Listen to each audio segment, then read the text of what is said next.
History is full of weapons that changed battles, but only a few changed behavior. This was one of them. For nearly 3 centuries, its presence alone was enough to make armies hesitate and empires recalculate. It did not need to be used often. The threat was enough. And then, without explanation, it vanished. Chroniclers mention it briefly, often vaguely. Records grow thin. Descriptions conflict. Some call it exaggerated, others call it misunderstood. What remains consistent is fear. Wherever this weapon appeared, confidence collapsed. Armies that outnumbered their enemies stalled. Commanders delayed attacks they should have launched. Victories that seemed inevitable were suddenly postponed or abandoned altogether. This was not because the weapon was indestructible or unstoppable in the traditional sense. It was because it broke expectations. It did not follow the rules of warfare that soldiers were trained to endure. Armor did not guarantee safety. Discipline did not ensure survival. Experience offered no reassurance. The battlefield stopped making sense. For empires built on projection of strength, that uncertainty was devastating. Power depends on predictability, on knowing how enemies will respond. This weapon removed that certainty. It introduced doubt at the worst possible moment, before steel ever met flesh, and doubt spreads faster than fire. What makes this story unsettling is not just how effective the weapon was, but how deliberately it was obscured. Unlike other military innovations, it was not widely copied. It was not celebrated in triumphal monuments. It did not evolve into standard doctrine. Instead, it slipped into shadow, surviving in fragments, rumors, and terrified reactions rather than blueprints. Some historians argue this disappearance was accidental, the result of lost knowledge and shifting priorities. Others believe it was intentional. That the weapon was so destabilizing that even those who wielded it feared what would happen if it spread. That controlling the knowledge became as important as controlling the battlefield. For 300 years, this weapon shaped decisions across borders without fully revealing itself. Empires feared it not because they understood it, but because they could not. And when something cannot be understood, it cannot be reliably countered. That is why this story matters, not as a tale of destruction, but as a lesson in power. Because the most dangerous weapons are not always the loudest or the most visible. Sometimes they are the ones history struggles to explain. So what was this weapon? Why did it terrify empires for generations? And why, after shaping centuries of warfare, did it disappear almost completely from the historical record? To answer that, we must return to a world where war was constant, empires were fragile, and one secret was enough to bend the balance of history. The world that produced this weapon was shaped by constant conflict. Empires did not emerge peacefully, and they did not survive through stability. War was not an exception to political life, it was its foundation. Borders shifted through violence. Authority was proven on battlefields. To rule meant to fight, and to stop fighting meant to invite collapse. Armies marched season after season. Campaigns were expected, planned, and accepted as part of civilization itself. Generations grew up knowing that war would arrive sooner or later. Cities invested in walls. States invested in soldiers. Entire economies existed to feed conflict. Victory brought legitimacy. Defeat invited rebellion. In this environment, warfare followed rules that everyone understood. Weapons were familiar. Armor had limits, but it worked. Training mattered. Numbers mattered most of all. Larger armies carried psychological weight before they ever engaged. Seeing overwhelming force often decided outcomes faster than combat itself. Many battles were won the moment one side lost confidence. Empires depended on that predictability. They built doctrine around it. If you could field more soldiers, better equipped and better supplied, you could force submission. Even resistance followed expected patterns. Smaller forces delayed, retreated, or surrendered. The system was brutal, but it was stable in its own way.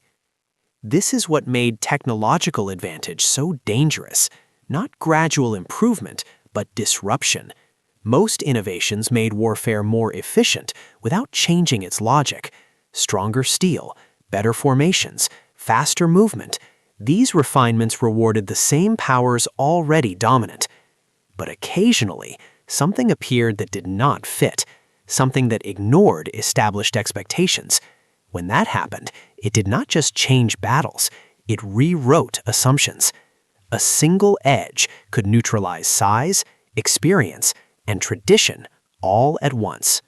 And when assumptions fail, empires panic. History shows this pattern repeatedly. A new method appears.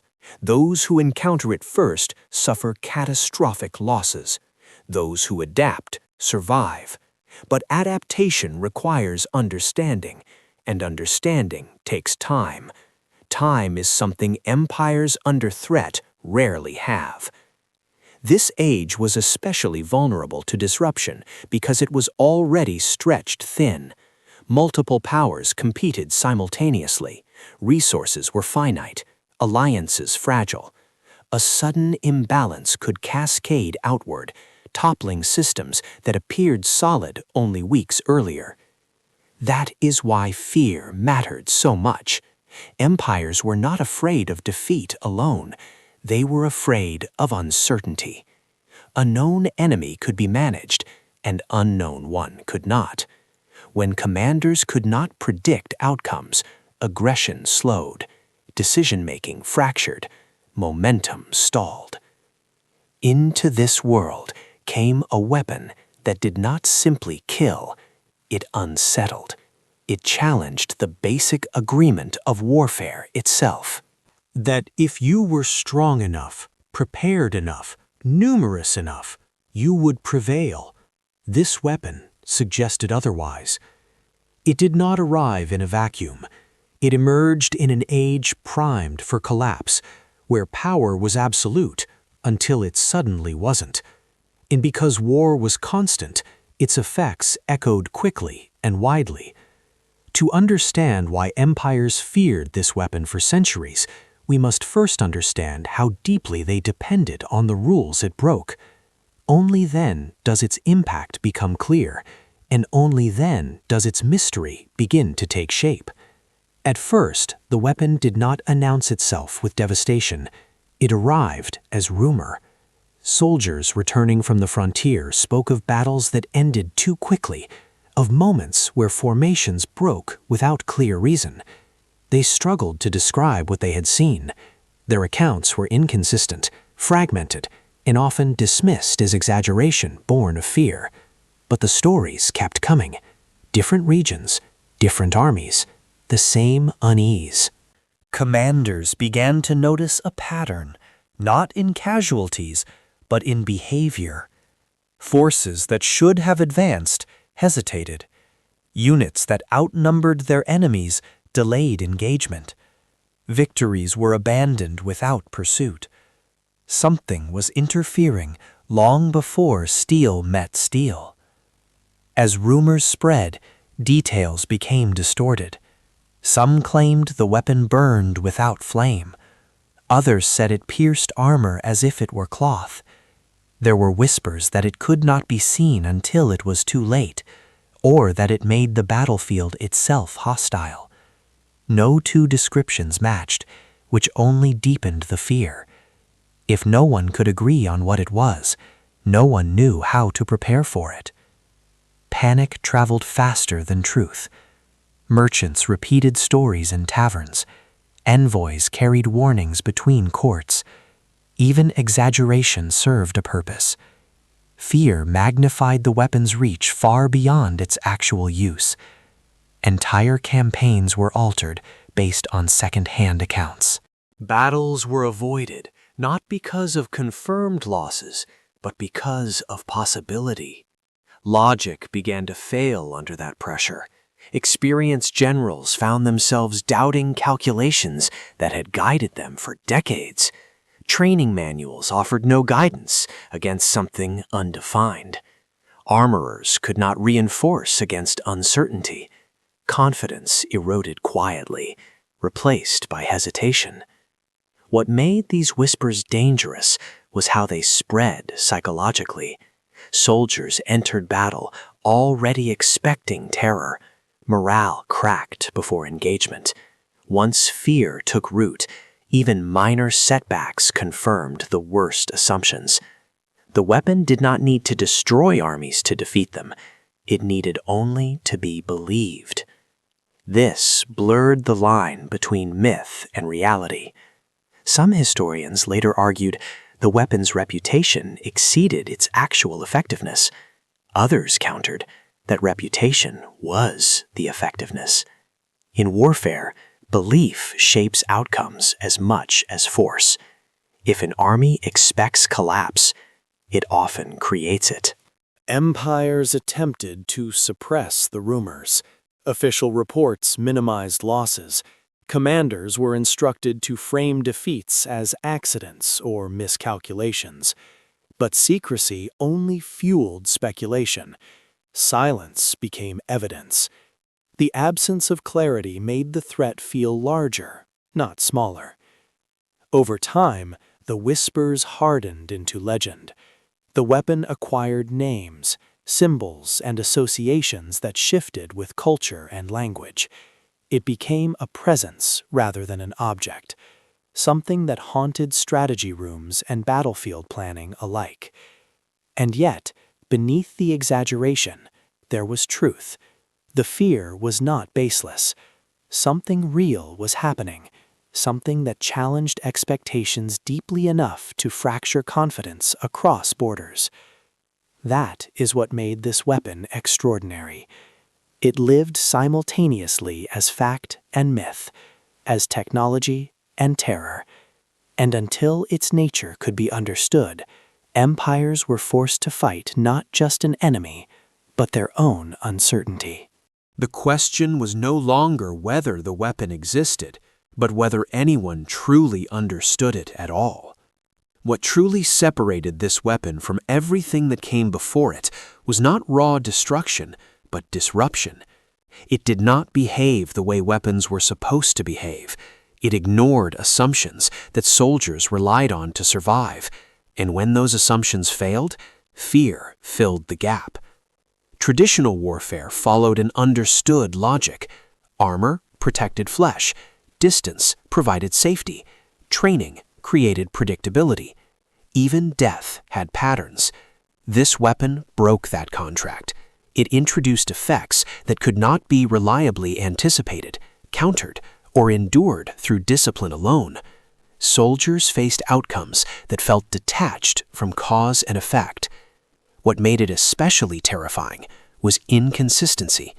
Sometimes it worked immediately. Sometimes it appeared to fail, only to strike moments later. There was no stable rhythm to adapt to. Veterans could not teach recruits how to endure it, because endurance itself offered no guarantee. Experience became unreliable. Physically, the weapon violated expectations. It bypassed defenses that had worked for generations. Shields absorbed nothing. Formations offered no collective safety. The battlefield, once something to be controlled, became hostile in ways that felt almost intentional. Soldiers could not tell whether they were being targeted or merely exposed. But the deeper impact was psychological. Fear usually spreads from visible threat. This weapon spread fear through anticipation. Men did not panic because of what they saw, but because of what they could not predict. Waiting became unbearable. The moments before engagement were often worse than combat itself. Commanders struggled even more. Leadership depends on control, and control depends on understanding. This weapon denied both. Orders lost meaning when outcomes could not be forecast. Maneuvers that should have reduced risk sometimes increased it. Every decision felt like a gamble rather than a calculation. The contrast was stark. Steel rewards courage. Fire rewards aggression. This weapon rewarded neither. It punished proximity and distance alike. It turned confidence into vulnerability. The bravest soldiers often suffered first, because bravery placed them closest to uncertainty.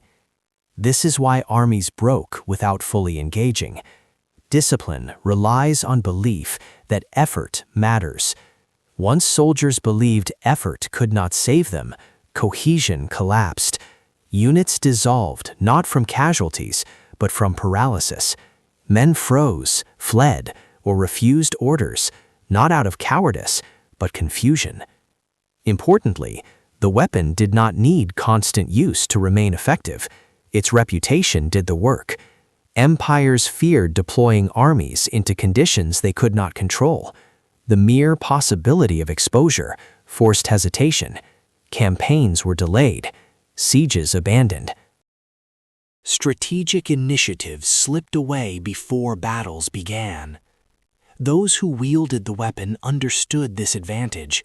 They guarded its use carefully. Overuse risked exposure. Exposure risked understanding. And understanding would eventually lead to countermeasures. Secrecy preserved imbalance.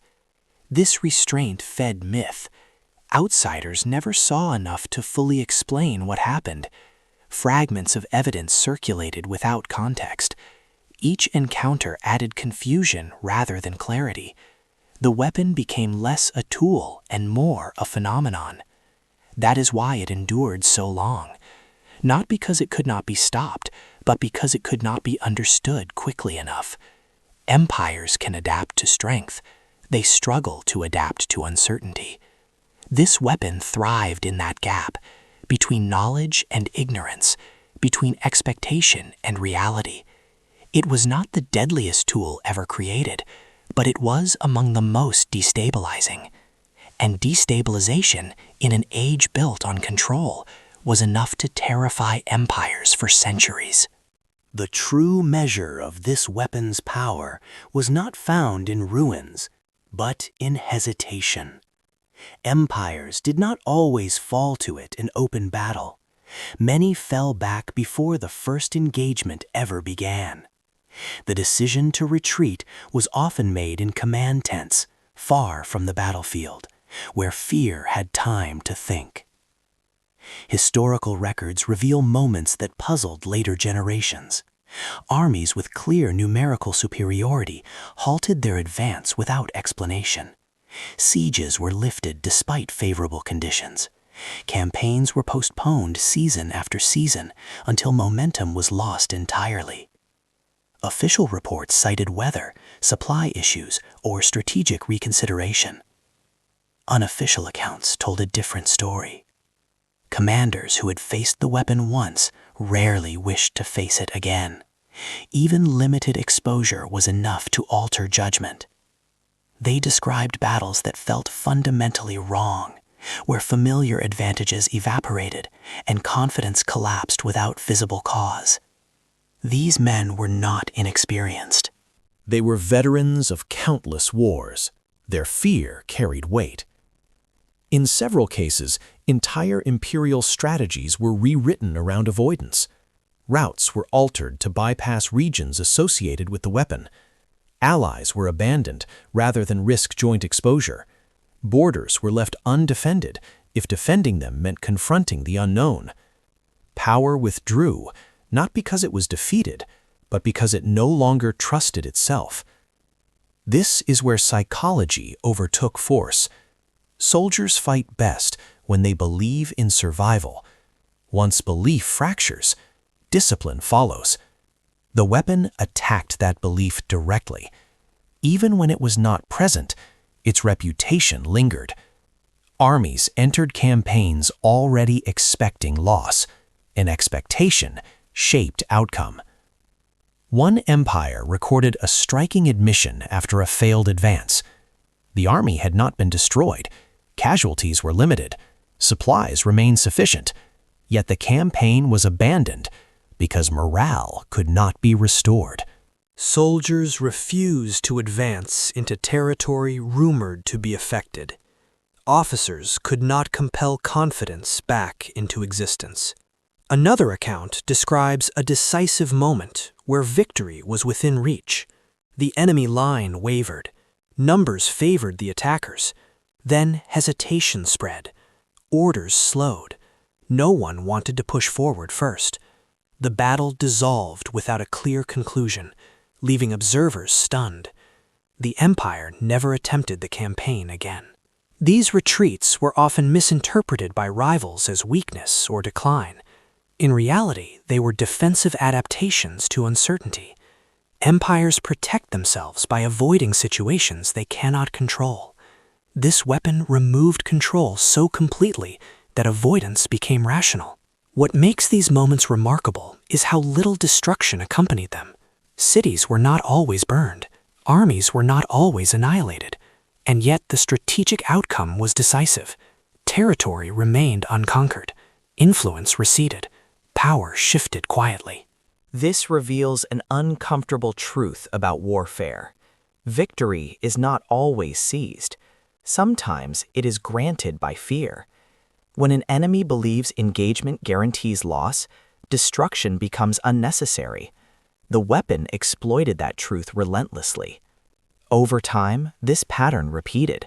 Each retreat reinforced the weapon's reputation. Each avoided battle strengthened its psychological reach. Empires did not just fear what it did, they feared what it represented, a limit to power they could not overcome with preparation alone. This is why terror proved more effective than destruction. Destruction requires effort and risk. Terror travels freely. It spreads through stories, memories, and anticipation. It convinces enemies to defeat themselves. By the time some empires realized this, it was too late. They had already ceded initiative. They had already accepted limits. The weapon had won without needing to strike. And in war, a victory earned without battle is often the most decisive of all. What frightened empires almost as much as the weapon itself was the realization that they could not replicate it. History is filled with examples of military innovations spreading rapidly. Once a new sword, formation, or siege method proved effective, rivals adapted. Knowledge traveled through spies, prisoners, and observation. Superiority rarely lasted long. This weapon was different. Despite centuries of exposure, no empire successfully reproduced it in full. Attempts were made, resources were invested, specialists were summoned, yet every effort resulted in fragments rather than mastery. Something essential was always missing. Part of the reason lay in how the knowledge was structured. This weapon was not a single object that could be captured and studied easily. It was a system, a convergence of materials, processes, timing, and environment. Replicating one element without the others produced failure. Outsiders often focused on visible components while ignoring the invisible relationships that made them work. Information was also tightly controlled. Those who understood the weapon did not document it openly. Instructions were passed orally, selectively, and often incompletely. Knowledge was compartmentalized, so no single individual held the full picture. This reduced the risk of betrayal and capture. Even if one expert was lost, the system survived. Secrecy was not accidental, it was strategic. The creators understood that the weapon's power depended on exclusivity. Once it became common knowledge, countermeasures would follow. Armor would change, tactics would adapt, fear would diminish. By limiting understanding, they preserved imbalance. Political instability further obscured replication. The regions that controlled the weapon often faced internal conflict, succession crises, and external pressure. Knowledge was lost not in battle, but in transition. When experts died without passing on their full understanding, gaps formed. Over time, those gaps widened. There is evidence that some knowledge was intentionally destroyed, not out of negligence, but fear. The weapon was destabilizing even to its owners. It created power that was difficult to control politically. Rulers worried that its spread could invite rebellion or provoke coalitions against them. Destroying parts of the knowledge may have seemed safer than risking loss of control. Another barrier was cultural. Empires that attempted replication often misunderstood the philosophy behind the weapon. They approached it as a tool of force, not disruption. They tried to enhance lethality rather than uncertainty. In doing so, they missed the point. The weapon's effectiveness came from breaking expectations, not maximizing damage. Time worked against imitation as well. Warfare evolved. New threats emerged. Priorities shifted. As generations passed, the urgency to replicate faded. What remained were myths and incomplete descriptions that grew harder to interpret accurately. This created a paradox. The more mysterious the weapon became, the more powerful its reputation grew. Empires feared something they could not understand, even as they lost the ability to recreate it themselves. The absence of clarity preserved its influence long after its practical use declined. Eventually, the weapon faded not because it was defeated, but because the knowledge supporting it fragmented beyond recovery. What survived were echoes, stories, fear without instruction. And that raises the most unsettling question of all. Was this loss inevitable, or was it chosen? Did those who controlled the weapon decide that some knowledge was too dangerous to survive, even in their own hands? Did they erase it deliberately, trusting fear to outlast function? If so, the weapon did not truly disappear. It transformed from a system of war into a warning buried in history. Because when knowledge vanishes by design, what remains is silence. And silence, in the aftermath of terror, can be just as powerful as the weapon itself. In the end, the weapon's most devastating effect was not what it did to bodies, but what it did to minds. Steel could be reinforced, formations could be adjusted, even losses could be absorbed, but fear, once unleashed, followed no command structure and respected no armor. Soldiers are trained to face pain and death. They are not trained to face unpredictability. This weapon attacked the space between expectation and reality. Men entered battle believing they understood risk, only to discover that understanding no longer applied. That realization alone was enough to fracture resolve. Accounts describe the same pattern again and again. The first exposure rarely caused mass casualties. Instead, it caused hesitation. Movement slowed. Orders were questioned. Soldiers began watching the battlefield instead of acting within it. Attention shifted from cohesion to self-preservation. That shift was fatal. Fear spread unevenly, which made it impossible to contain. One unit might hold firm while another panicked. Shouts carried confusion instead of clarity. When one group faltered, neighboring units felt it immediately. Panic did not need to be universal. It only needed to be visible.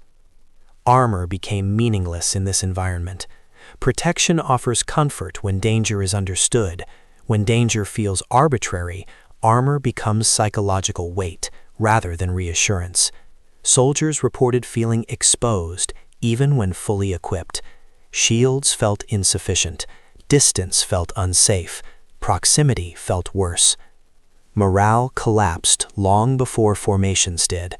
Men stopped trusting their leaders, not because orders were wrong, but because outcomes felt disconnected from effort. Bravery no longer guaranteed survival. Caution no longer ensured safety. The battlefield became a place where logic failed, and when logic fails, discipline soon follows. Commanders were not immune. Leadership requires projecting confidence, even when fear exists. This weapon stripped leaders of that ability. They could not promise protection. They could not predict outcomes. Every order carried visible doubt, and doubt is contagious. Once soldiers sensed hesitation above them, cohesion unraveled rapidly. What made this psychological warfare unstoppable was its persistence. Even after the weapon was no longer present, its memory lingered. Soldiers who had survived exposure carried fear forward into future battles. New recruits inherited stories before they inherited training. Panic began earlier each time. This created a feedback loop. Fear led to hesitation. Hesitation led to failure. Failure confirmed fear. Over time, entire armies learned to expect collapse. That expectation became self-fulfilling. The weapon no longer needed to appear. Its reputation did the work. The contrast could not have been clearer. Armed armies faced an enemy they could not strike directly. Their weapons were useless against anticipation, their numbers irrelevant against paralysis. What they fought was not a force, but a feeling. Those who wielded the weapon understood this dynamic well. They targeted morale rather than mass. They chose moments of maximum visibility. Limited exposure produced maximum fear. Each encounter was designed to be remembered, discussed, exaggerated. This is why the weapon outlasted its own use. Psychological damage does not fade when the source disappears. It embeds itself in behavior. Empires adjusted strategy around fear rather than fact. Borders shifted, not because of invasion, but avoidance. In many ways, this was warfare in its purest form. No siege engines, no prolonged campaigns, just the collapse of belief. Armies defeated themselves because they no longer trusted their ability to endure. Armor could stop blades. Shields could stop arrows. Walls could stop armies. But nothing on the battlefield could stop fear once it took hold. That is the uncomfortable truth this weapon exposed. Power is not only physical, it is emotional. It lives in expectation. When expectation breaks, everything built on it follows. And that is why this weapon terrified empires for centuries. Not because it killed efficiently, but because it made survival feel impossible. Once fear replaced confidence, victory became irrelevant. The battle was already lost. And yet, even fear has limits. As devastating as this psychological dominance was, it carried within it the seeds of decline, because terror without understanding cannot last forever. That realization marks the beginning of the weapon's disappearance, and the moment when its greatest strength began slowly and quietly to fade. The weapon did not disappear in a single moment. It unraveled slowly, weakened not by enemies, but by the same forces that destroy all concentrated power: instability, division, and human failure. What had once been carefully controlled began to fracture under pressure that no battlefield could produce. Political instability was the first crack. The powers that guarded the weapon were rarely unified for long. Succession disputes, internal rivalries, and shifting alliances created constant disruption. Each transition of power placed knowledge at risk. New leaders inherited authority, but not always understanding. Trust broke down. Custodians of the secret were dismissed, replaced, or eliminated. With each purge, pieces of knowledge vanished. Internal collapse followed. The weapon required coordination across multiple domains: expertise, resources, discipline, and restraint. As institutions weakened, that coordination became harder to maintain. Specialists competed rather than cooperated. Resources were diverted. Standards slipped. What had once been precise became inconsistent. Misuse accelerated decline. In moments of desperation, some leaders deployed the weapon carelessly, seeking immediate advantage rather than long-term control. Overexposure revealed patterns that had once been hidden. Enemies observed, adapted, and grew less afraid. Terror thrives on mystery. Once familiarity grows, fear loses its edge. Betrayal also played its role. Knowledge that had been guarded through loyalty began to leak through coercion, bribery, or survival. Captured experts spoke under pressure. Disgruntled insiders traded fragments for protection. But fragments were not enough to preserve the weapon. Partial understanding led to flawed imitation and failure. These failures had consequences. Attempts to recreate the weapon without full knowledge produced unpredictable results. Accidents occurred. Allies suffered unintended exposure. Trust eroded, even among those who wielded it. Leaders began to fear the weapon as much as their enemies did. At the same time, the world was changing. Warfare evolved. New technologies emerged. New doctrines formed. The conditions that had once made the weapon uniquely disruptive became less absolute. Armies grew more flexible. Commanders learned to operate under uncertainty. Fear no longer guaranteed paralysis. As effectiveness declined, secrecy tightened further.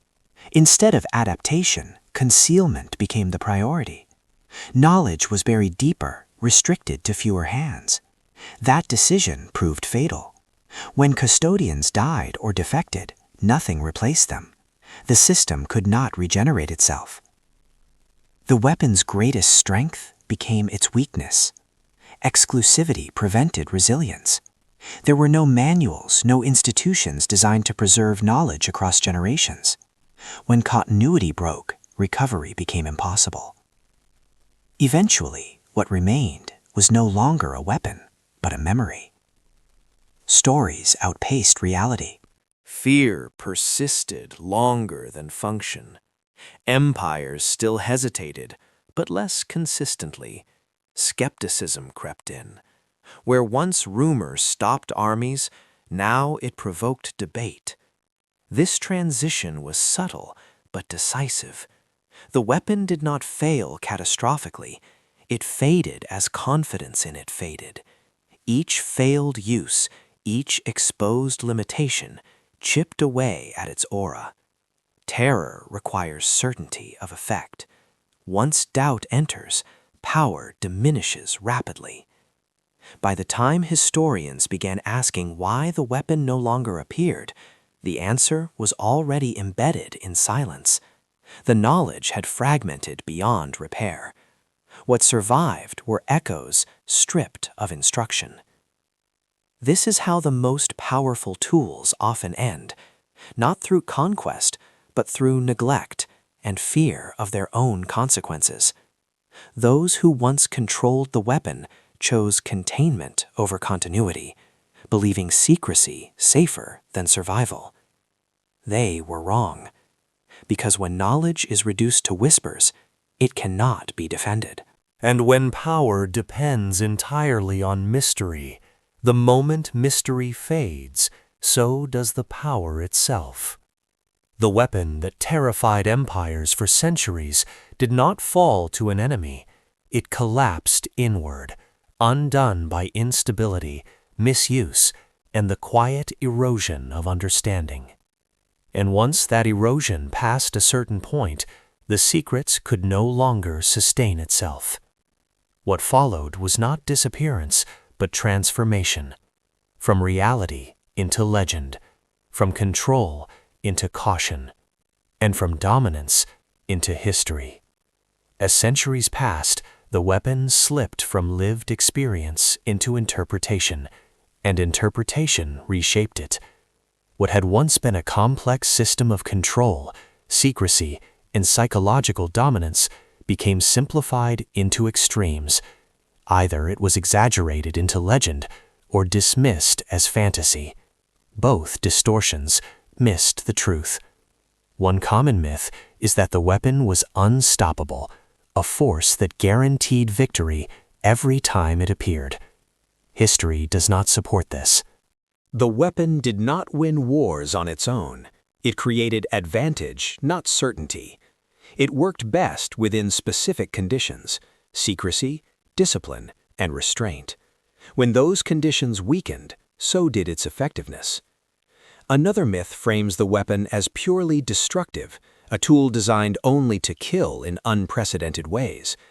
This view misunderstands its purpose. Destruction was secondary. Its real power lay in disruption. It broke assumptions, fractured morale, and forced enemies to abandon plans before engagement. Many of its most decisive victories involved minimal physical damage. Popular culture often exaggerates its mystery, portraying it as almost supernatural. While understandable, this framing obscures the human decisions behind it. The weapon was not magic. It was knowledge applied in a way that exploited fear, uncertainty, and expectation. Its impact felt unreal because it targeted psychology rather than flesh. On the opposite extreme, some historians dismiss the weapon entirely, arguing that its reputation was inflated by rumor and myth-making. This view also falls short. Empires do not alter strategy, abandon campaigns, and rewrite doctrine based on fantasy alone. The consistent behavioral changes across regions point to a real, repeatable effect. What history often gets wrong is scale. The weapon did not dominate every battlefield for 300 years. It influenced decision-making across that span. Its presence was intermittent, but its reputation persistent. Influence does not require constant use. Sometimes absence is more powerful than presence. Another misconception is that the weapon disappeared because it was surpassed by better technology. In reality, it faded because its supporting systems collapsed. Knowledge fragmented. Secrecy isolated it. Control eroded. The world changed faster than the weapon could adapt. Understanding this matters because it reframes how power works. The weapon was not a relic of a primitive age. It was an early demonstration of psychological warfare, information control, and strategic disruption. These principles did not vanish, they evolved. When stripped of myth and dismissal, the truth is more unsettling. The weapon was neither invincible nor imaginary. It was effective because it understood something timeless about conflict. Belief shapes behavior, and behavior decides outcomes. History often remembers what is visible. This weapon operated in the invisible space between expectation and action. That is why it confuses records and divides opinion. And that is why, even misunderstood, it still matters.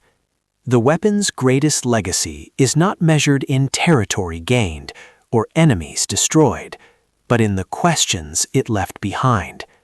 Long after its physical use faded, it continued to occupy the minds of historians, strategists, and thinkers, trying to understand how something so elusive could influence centuries of warfare. Its power did not end when it disappeared. In many ways, it only became more influential once it could no longer be seen. What unsettles modern observers is how little this weapon relied on brute force. It exposed a truth that empires often prefer to ignore. Strength alone does not guarantee control. Knowledge does. Perception does. The ability to shape expectations can decide outcomes before a single blow is struck. Empires with vast armies found themselves constrained not by lack of manpower, but by lack of certainty. This is why the weapon still matters. It demonstrated that fear can be engineered, not just felt, that belief can be destabilized without direct confrontation, that an enemy who doubts his understanding of the battlefield is already compromised. The weapon turned ignorance into vulnerability and hesitation into defeat. Its disappearance offers an equally powerful lesson. Knowledge that is hoarded rather than sustained becomes fragile. Secrecy can preserve dominance temporarily, but it also prevents adaptation. When systems depend on a few minds rather than resilient structures, they collapse the moment continuity breaks. The weapon did not vanish because it was surpassed. It vanished because it could not survive its own isolation. Yet its influence never truly ended. The principles behind it resurfaced repeatedly under new names: psychological warfare, information asymmetry, strategic ambiguity. Modern conflicts still rely on the same dynamics: shaping narratives, controlling access to knowledge, and exploiting uncertainty. The battlefield has expanded, but the logic remains unchanged. This legacy challenges how history remembers power. Conquest is visible, control is subtle.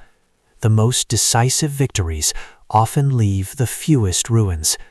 Empires fall not only when they are defeated, but when they lose confidence in their ability to predict outcomes. This weapon understood that reality centuries before it was formally studied. It also reminds us that survival is not always dramatic. It is often quiet, calculated, and exhausting. The weapon did not glorify violence. It minimized it by making confrontation unnecessary. That alone unsettles traditional narratives of heroism and dominance. The reason this weapon still haunts history is simple.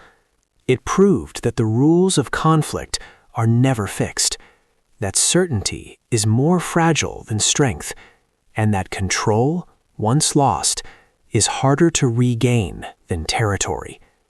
The weapon itself may be gone, but its lesson endures wherever power depends on belief rather than force alone. As long as empires rise, fear uncertainty, and struggle to control outcomes, history will continue to echo with its shadow.